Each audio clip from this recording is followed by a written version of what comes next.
lingkod sa bawat Pilipino at magbibigay ng tamang Police News Network.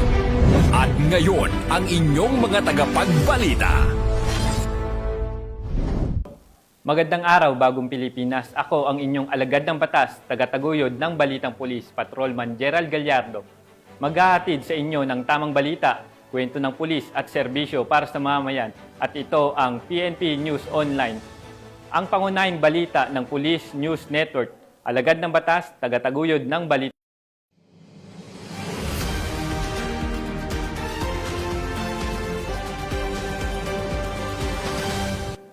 Narito ang mga balitang dapat niyong abangan. Mahigit 400,000 pisong halaga ng smuggled na sigarilyo nasabat sa checkpoint sa Coronadal. Seguridad sa rally sa Cebu City, tinutukan ng mga kapulisan sa Police Regional Office 7. At lalaki arestado sa Diliman, Quezon City dahil sa pagbebenta ng online financial account.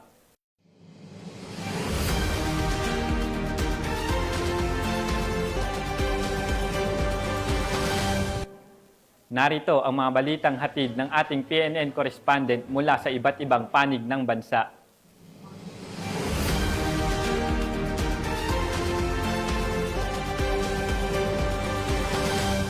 Simulan natin ang balita mula sa bahagi ng Luzon.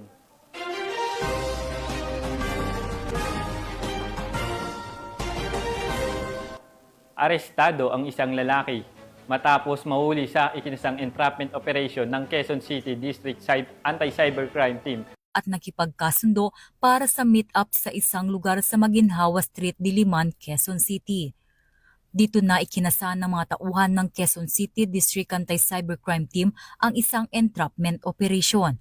Matapos ma-verify na aktibo at gumagana ang ibinebentang ATM card, agad na inabot ng nagpanggap na buyer ang mark money na siyang naging hudyat para sa agarang pag-aresto sa suspect. Sa ngayon, nasa kustodiya na ng QCDAC ang suspect at nahaharap sa kasong paglabag sa Anti-Financial Account Scamming Act o AFASA. Magandang araw po sa ating lahat. Muli po ay pinapaalalahanan natin ang lahat na huwag ipagbili ang inyong mga ATM cards at SIM cards dahil ito po ay may karampatang parusa sa ilalim ng batas na Anti-Financial Account Scamming Act or ang APASA Law. Ang inyong mga naibentang SIM cards or accounts ay maaaring magamit ng mga scammers para maisagawa ang kanilang mga illegal na mga gawain. Mula dito sa Campo Crame, ako ang inyong PNN correspondent, Patrolwoman Mary Grace Artizuela, nagbabalita para sa Police News Network, alagad ng batas, tagataguyod ng Balita Pulis. Maraming salamat, Patrolwoman Artizuela. Hindi na nakapalagpa ang isang high-value individual matapos itong mahuli sa isinagawang bypass operation ng mga otoridad sa Lucena City. Yan ang tinutukan ni Patrolwoman Ginny Marie Pamoso. Value individual ang naaresto sa isinagawang bypass operation ng Quezon Provincial Police sa Lucena City. Matagumpay na isinagawa ng Quezon Provincial Drug Enforcement Unit ang operasyon laban sa iligal na droga sa Barangay Cota, Lucena City. Kinilala ang suspect na si alias Joe, 38 anyos, tricycle driver at residente ng Barangay Dalahican, Lucena City.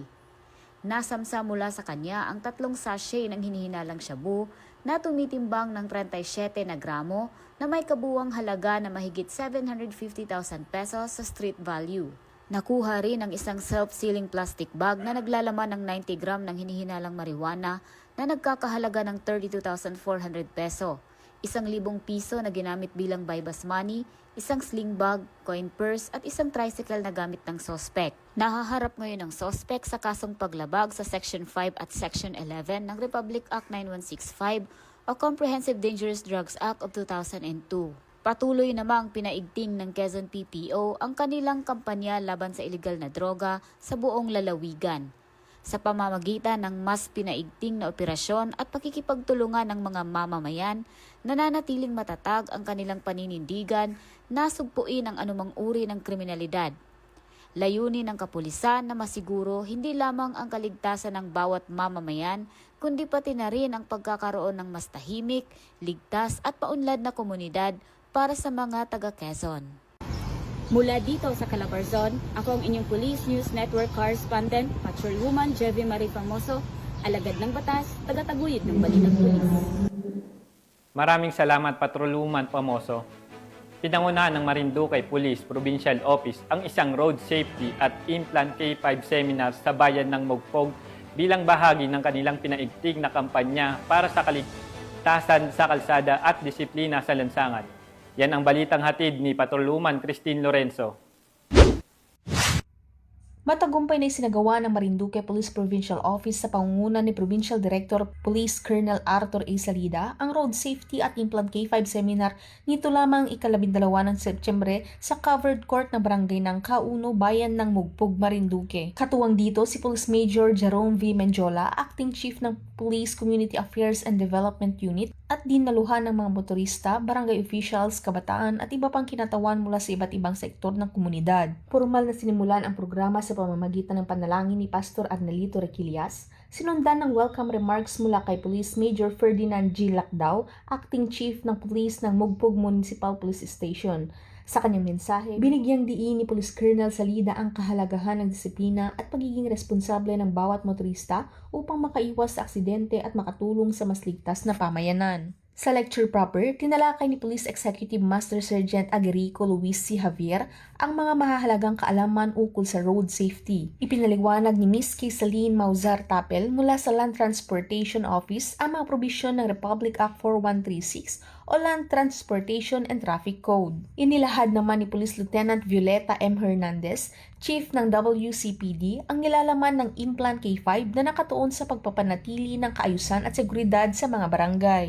Layunin ng aktibidad na ito na paigtingin ang disiplina sa kalsada, palawakin ang kaalaman ng komunidad sa mga batas trapiko at patatagin ang ugnayan ng kapulisan at mamamayan para sa mas ligtas at maayos na bagong Pilipinas.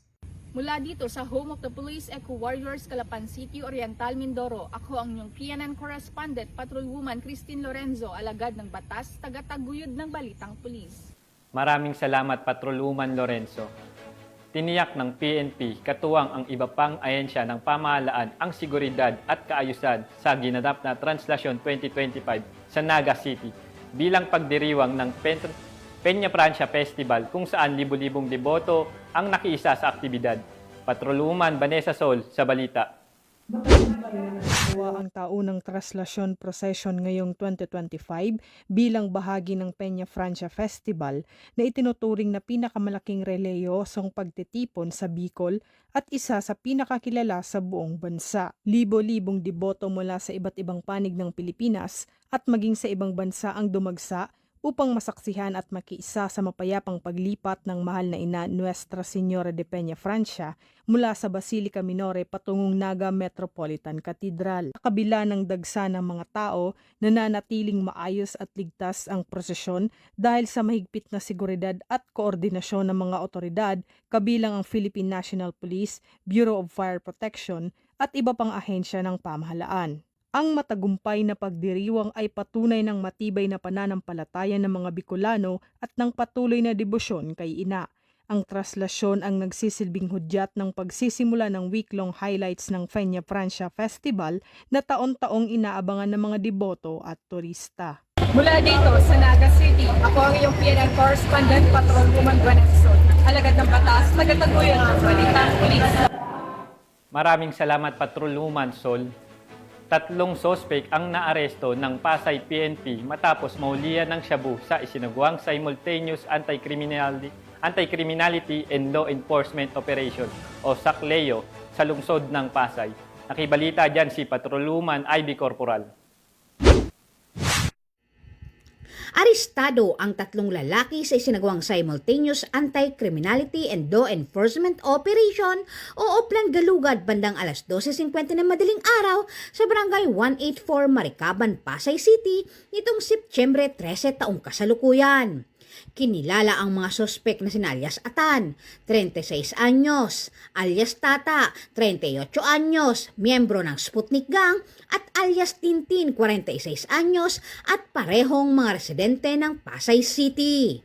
Nakumpiska sa mga sospek ang tinatayang humigit kumulang 1.39 gramo ng hinihinalang shabu na may standard drug price na 8,840 pesos.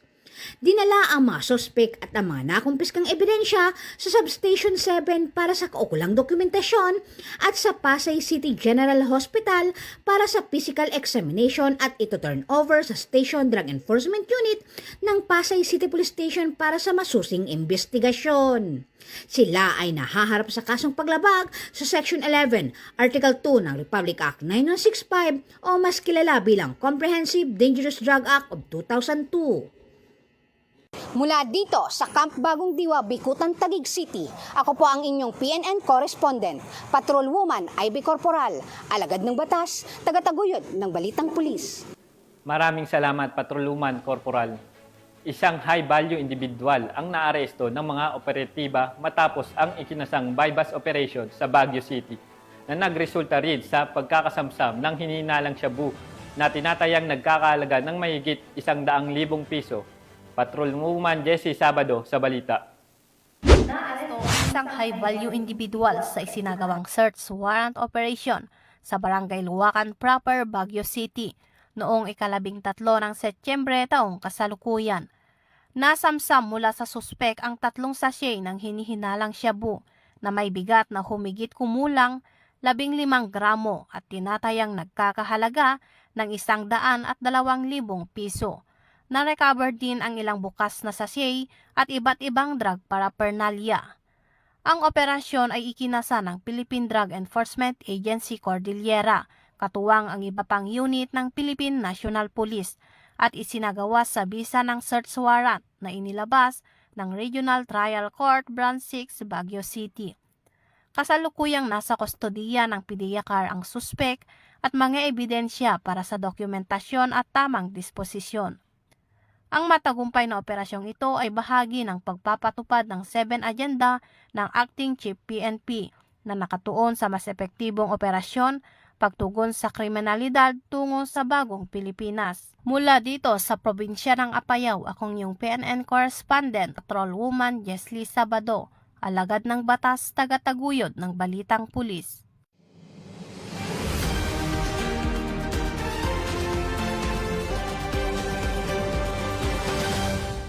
May paliwanag niyo po tungkol sa basic life support training na third batch na po dito sa RMD.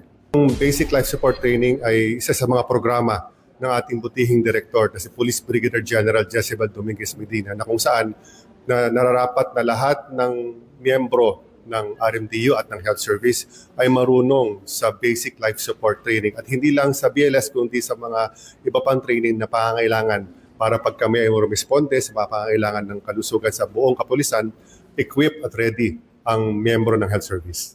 Meron tayong karagdagang announcement na merong gaganaping health fair ang RMDU. Ano po nga ba gusto yung imbitahan yung ating mga kapulisan at kung sino po yung dapat invited? Tama yun, sa darating na sa susunod na linggo, sa September 17, magkakaroon ng health fair ang Regional Medical Dental Unit, NCR. Ito'y gaganapin sa Hinirang dito sa atin, sa NCR sa Bikutan, na kung saan napakaraming mga programa ang pwede namin ibigay. Magkakaroon tayo ng lecture, meron tayong iimbitahang mga doktor, na espesyalista, para matingnan ng kalusugan ng ating mga pupunta na iimbitahan natin mga pulis at mga clients sa ating papunta sa health fair. At meron din tayong mga ibang activities na gagawin. Meron tayong bone scan, meron tayong ultrasound free. Wow. Ultrasound, at meron din tayong mga merchants na kung saan tutulong din sila sa ating health fair.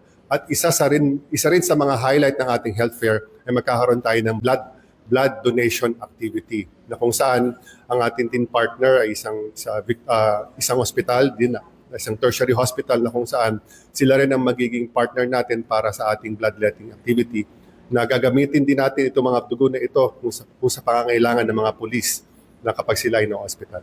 Sir, dito ba sa health fair na ito kasama din ba yung mga dependents ng ating mga kapulisan, sir? Tama ka dyan, kasama rin sila.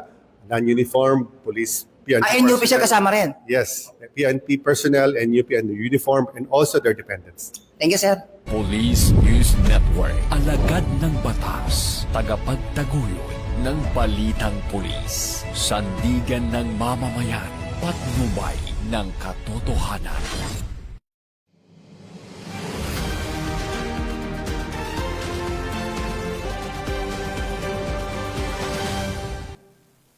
Para sa ating weather update, as of 9 a.m., ang water level sa Magat Dam ay nasa 184.21 metro. Isang gate ang bukas na may 1 metro ang pagbukas at discharge na 476.17 centimeters.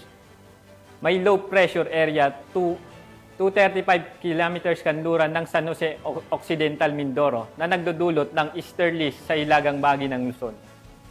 Sa nakalipas na 24 oras, umulan ng 1 milimetro at inaasahang 5 hanggang 25 milimetro ang darating na susunod na 24 oras. Inaabisuhan ang mga residente ng Isabela, Ramon, San Mateo, Aurora, Cabatuan, Luna, Reyna Mercedes, Burgos, Nagilan, Gamu at Alfonso Lista na mag-iingat at maghanda. Tungayan naman natin ang mga balita mula sa Visayas.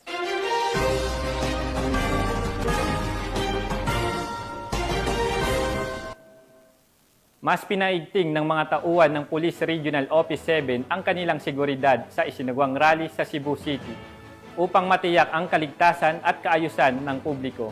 Ang report mula kay Patrolwoman Annalyn Condog. Sa gawa, isang mapayapang rally sa Plaza Independencia, Cebu City. Dito 14 ng Setyembre sa taong kasalukuyan, alas 4 ng hapon, kung saan malaya at may nahong pahayag ng mga kalahok ang kanilang paninindigan sa gitna ng mahigpit na seguridad. Agad na nagtalaga ng mga tauhan ng Police Regional Office 7, katuwang Civil Disturbance Management Team ng Regional Mobile Force Battalion 7 sa pamamagitan ng misinsinang pagbabantay at maayos na koordinasyon. Tiniyak ng mga otoridad ang kaligtasan ng mga kalahok pati na rin ng mga sibilyan sa paligid ng lugar. Ang buong aktibidad ay sinagawa ng mapayapa at organisado sa tulong ng maagap na pagkilos ng mga kapulisan at pakikiisa ng mga organizer at mga kalahok sa mga alituntunin para sa kaligtasan. Mayang hapon sa tanan. Ako pala si Police Lieutenant Magtoto. So, galing kami sa Regional Mobile Force 7 Pro 7 under the supervision of Police Lieutenant Colonel Paterno Damondod. So, natas kami ngayon na ma-monitor itong mga protesters natin dito sa Plaza Independencia. So before kami napunta dito, nag-prepare kami ng some exercises regarding CDM. And we're here to maintain the peace and order within this area. Mga kababayan nating protesters, sana magkaroon tayo ng harmless na pagprotesta. Kasi kami mga pulis, naatasan kaming to maintain ang ayusan dito sa syudad natin. We won't allow any disturbances to happen within this peaceful community. Binigyang diin ng Pro 7 na patuloy nilang ipapatupad ang kanilang tungkulin na panatilihin ang kaayusan at seguridad sa mga pampublikong pagtitipon, lalo na yaong may layuning sulong ang kapayapaan at katarungan para sa komunidad. Mula dito sa Central Visayas, ako ang inyong Police News Network Correspondent, Patrolwoman Annalyn N. Canoog. Alagad ng batas, tagataguyod ng balitang pulis. Maraming salamat, Patrolwoman Canoog. Isang miyembro ng Communist Terrorist Group ang kusang loob na nagbalik sa pamahalaan sa Barangay Pabanog, Paranas, Samar. Ang buong detalye ng balita mula kay Patrolwoman Cristel Palafox. Nagbalik loob sa pamahalaan ang isang miyembro ng Communist Terrorist Group sa Barangay Pabanog, Paranas, Samar. Ang pagbabalik loob ay resulta ng matagumpay na panawagan at pagsisikap ng mga tauhan ng 2nd Samar Provincial Mobile Force Company kasama ang 802nd Maneuver Company Regional Mobile Force Battalion 8. Isinuko rin ng nasabing surrendery ang isang unit ng caliber .38 revolver at 2 bala. Samantala, nakatanggap naman ang nagbalik loob ng agarang tulong pinansyal mula sa mga kapulisan. Ang dating miyembro ng CTG ay nasa kustodiya na ng 2nd Samar PMFC para sa kanyang posibleng enrollment sa programa ng ating gobyerno na Enhanced Comprehensive Local Integration Program o ECLIP. Ang pagbabalik loob ng nasabing surrendery ay representasyon ng mga programa ng ating gobyerno sa pagwawakas ng insurhensya at terorismo tungo sa pagkamit ng payapa at maunlad na bagong Pilipinas. Mula dito sa Eastern Visayas, ako ang inyong PNN correspondent, Patrolwoman Palafox, alagad ng batas, tagataguyod ng Balitang Pulis. Maraming salamat, Patrolwoman Palafox. Pinagtibay ng Revitalized Police sa barangay team ng Igbaras, katuwang ang lokal na pamahalaan, ang kanilang kooperasyon para sa kaligtasan ng mamayan na sa pamamagitan ng pag-install ng mga warning signages sa iba't ibang bahagi ng nasabing bayan. Yan ang balitang hatid ni Patrolwoman Charmaine Balunsat. Sa patuloy na pagtutok ng kapulisan sa kaligtasan at kaayusan ng mamamayan, matagumpay na naisagawa ng RPSB Team Ibaras sa pangunguna ng kanilang team leader na si Police Captain Danilo Elnoca ang ikalawang set ng installation at turnover ng warning and direction signage nito lamang 12 ng Setyembre taong kasalukuyan sa Barangay Indaluyon, Igbaras, Iloilo. Katuwang ang mga barangay officials na pinamumunuan ni Punong Barangay Honorable Carlito Iclar, Megan Society Volunteers at ang LGU Igbaras Office of Engineering, matagumpay na naitayo ang mga signage na naglalayong magbigay ng gabay at babala para sa kaligtasan ng mga residente at bumibisita sa barangay. Ang warning signage ay inilagay sa lugar na madalas daanan at tambayan ng mga residente upang magsilbing paalala sa mga motorista na mag-ingat at maging alerto. Samantala, ang direction signage naman ay magsisilbing gabay para sa mga motorista, bisita at delivery services upang madaling matagpuan ang mahalagang lokasyon sa barangay. Mahalaga rin ito para sa mabilis na pagresponde sa oras ng emerhensya at insidente. Ang ganitong uri ng inisyatiba ay naisakatuparan sa suporta at aktibong partisipasyon ng barangay at SK officials kasama ang komunidad ay isang malinaw na larawan ng bayanihan at pagtutulungan para sa kapakanan ng lahat. Ang RPSB Team Igbaras ay patuloy na magiging kaagapay ng komunidad hindi lamang sa pagpapanatili ng kapayapaan at kaayusan, kundi maging sa pagpapatibay ng seguridad at kaligtasan ng bawat mamamayan. Mula dito sa Police Regional Office 6, ako ang inyong Police News Network correspondent, Patrolwoman Charmaine Balunsat, alagad ng batas, tagataguyod ng Balitang Pulis. Maraming salamat, Patrolwoman Balunsat.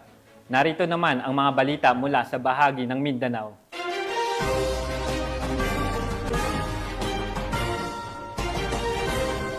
Nasamsam ang mahigit 4 na milyong pisong halaga ng smuggle na sigarilyo mula sa 2 lalaki sa isinagawang checkpoint operation ng PNP sa Coronadal City.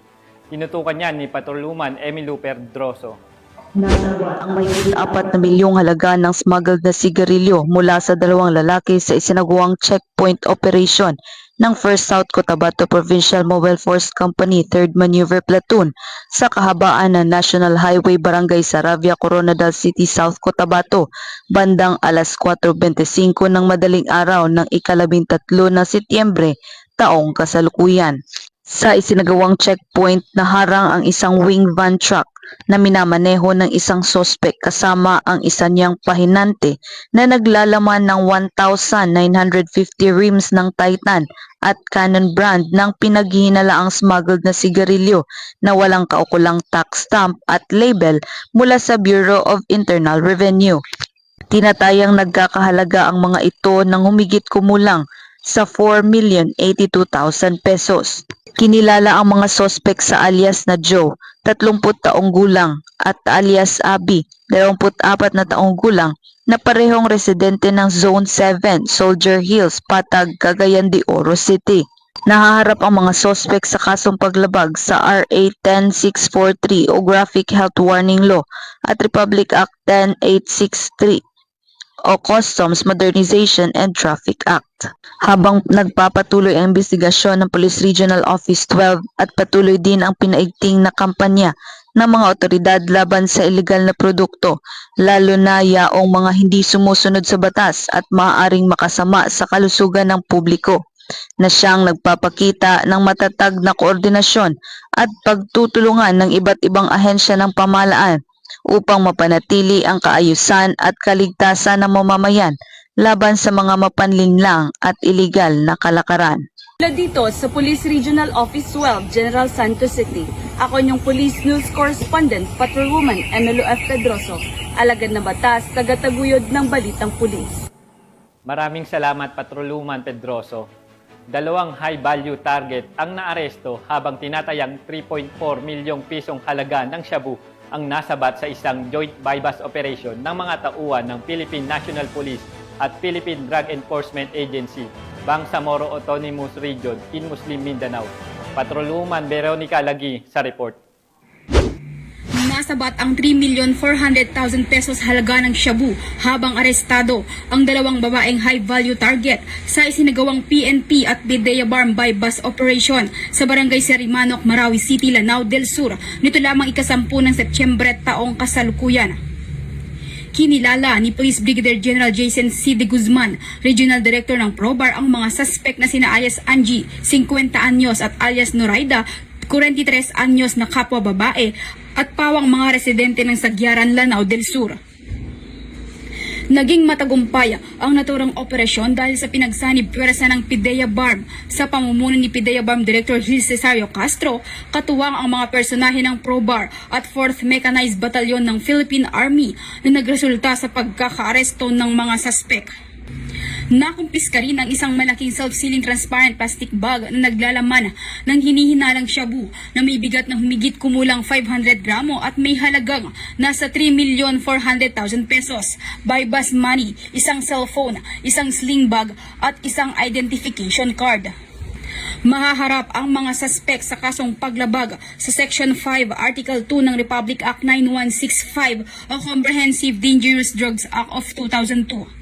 Samantala, patuloy naman ang PROBAR katuwang ang PIDEA BARM sa pagsasagawa ng mga malawakang operasyon laban sa iligal na droga sa lungsod at mapanatili ang kapayapaan at kaayusan sa buong Bangsamoro.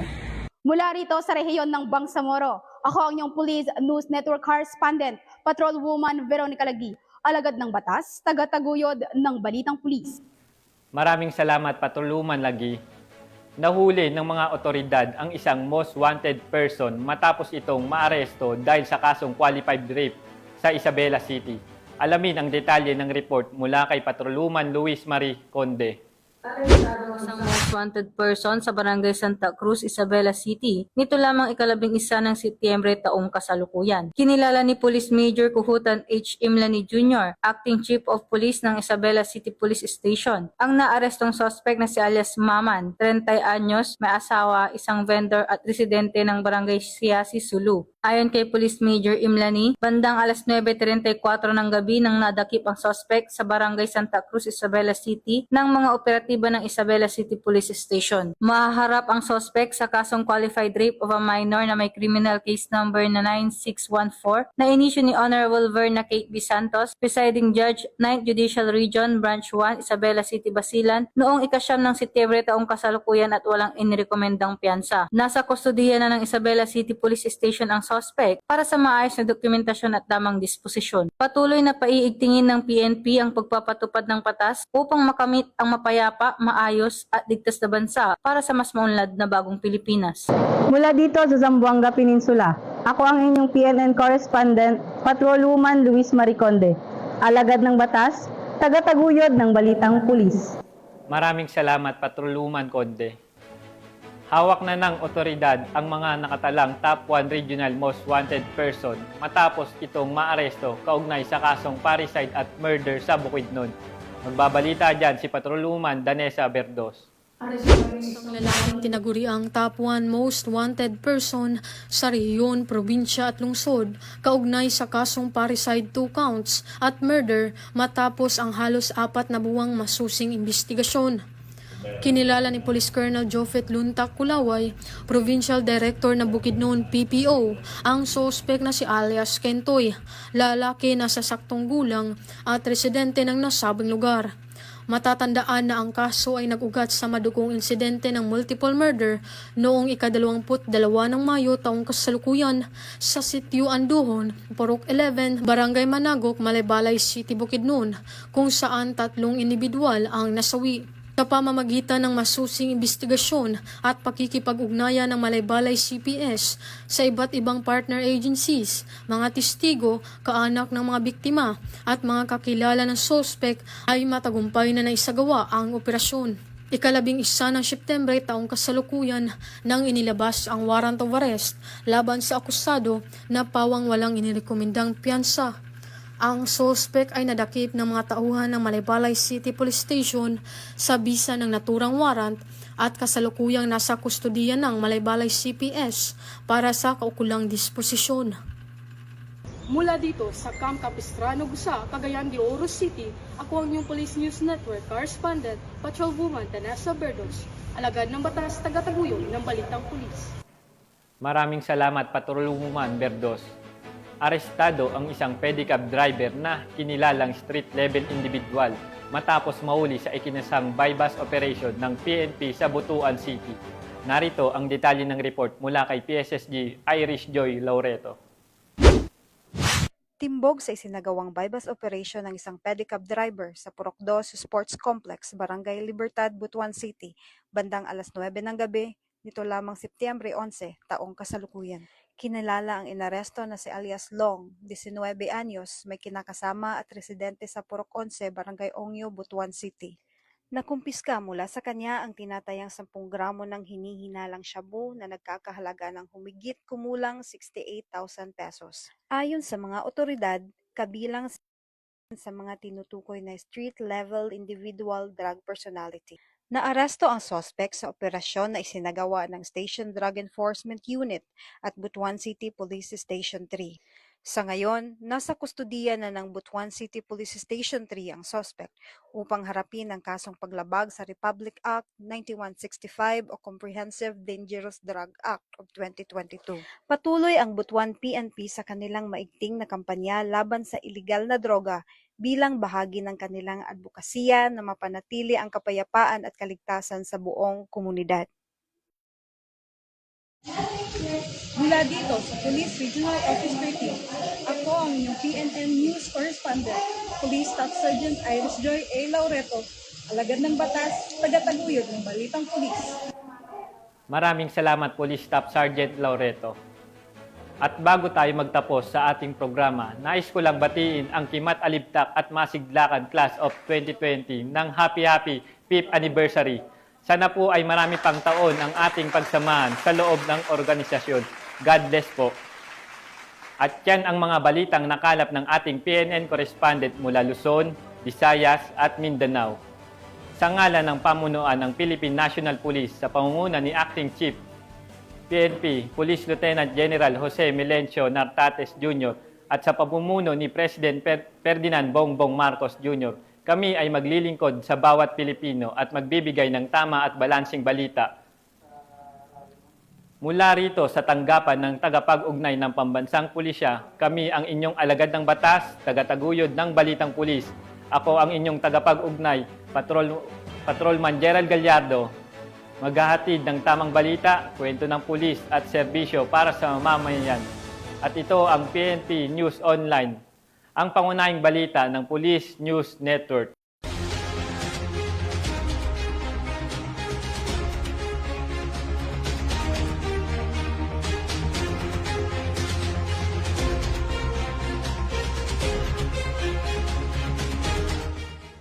Police News Network, alagad ng batas, tagapagtaguyod ng Balitang Pulis.